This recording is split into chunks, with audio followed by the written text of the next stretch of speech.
was asked a very common question that how can I convince a non-Muslim that Islam gives permission to have more than one wife, 4 wives, how can I convince him? How can I prove that this is the best? Nowhere does Islam say that 4 marriages is the best, but Islam gives permission. In fact, Quran is the only religious scripture on the face of the earth which says marry only one. You read all the other scriptures, whether you read the Mahabharata, Ramayana, Bhagavad Gita, Bible, no religious scripture on the face of the earth says marry only one except the Quran. If you read the Hindu scriptures, Ramayana, the father of Ram, King Dashrath, he had 3 wives. Krishna, how many wives he had? 4, 10, 20, 1,000, 16,108 wives. So Krishna had 16,108 wives, so why can't we Muslims have at least 4? So what's the problem? If you read the Christian scriptures, if you read the Bible, Solomon had 700 wives. Abraham in the Bible had 3 wives. So in Hinduism, Christianity, Judaism, you can marry as many wives as you wish. 4, 5, 10,000, 10,000, no upper limit. It is later on the Christian church which put a ban and said that the Christian should not marry more than one. It is the Jewish rabbi, Benjamin Yehuda. He passed a synod that the Jews should not marry more than one wife. Otherwise, in 1950, in the Jewish community, in the Sephardic communities where Jews live with Muslims, there the Jews had more than one wife. It is later on when the synod was passed that they stopped it.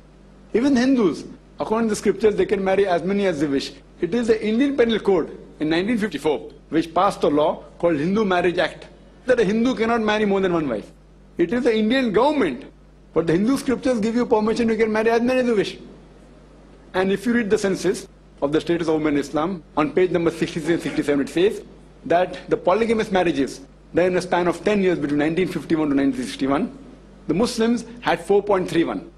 4.31% of the Muslims, they did polygamous marriages, they married more than one. The Hindus was 5.06. The Hindus did more polygamous marriages as compared to the Muslims in a span of 10 years between 1951 to 1961.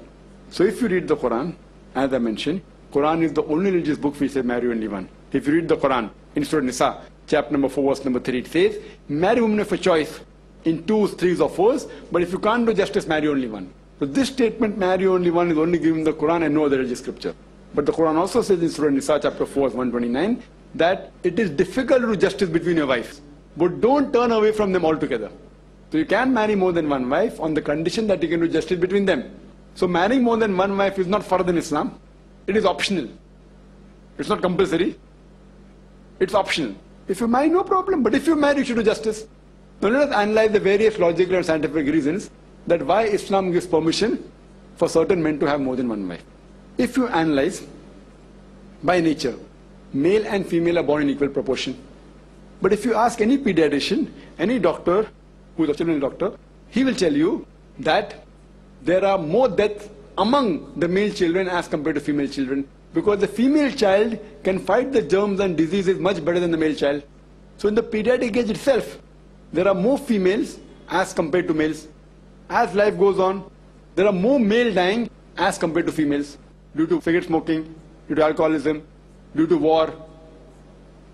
So today in the world, there are more females as compared to males. Except in the third world country like India and China, etc., where the female population is less than the male population because of female infanticide. In India, according to Emily Beckin, a British reporter from BBC, she says that every year more than 1 million fetuses are being aborted after they identified that they're females. So if you stop this evil practice of female feticide, even in India, the population of the females will be more than the males. But in all the other countries, there are more females as compared to males. In New York alone, there are 1 million females more than males. In USA alone, there are 7.8 million females more than males. In Germany alone, there are 5 million females more than males. In UK alone, there are 4 million females more than males. In Russia alone, there are 9 million females more than males. And Allah alone knows how many millions of females are more than the males throughout the world. So if I agree with your friend, or the non-Muslim, that one man should only marry one woman, and suppose the market in America is saturated, that every man has found a woman for himself, your sister or my sister happens in America, and if she has not found a life partner, the only option for her is that she either marries a man who already has a wife, or she becomes public property. People say, public property is such a harsh word. It is the most sophisticated word I can say. There's no two options. Either you marry a man who already has a wife or become public property. So Islam has permitted polygamy, certain men to have more than one wife, to protect the modesty of the women. Hope that answers the question.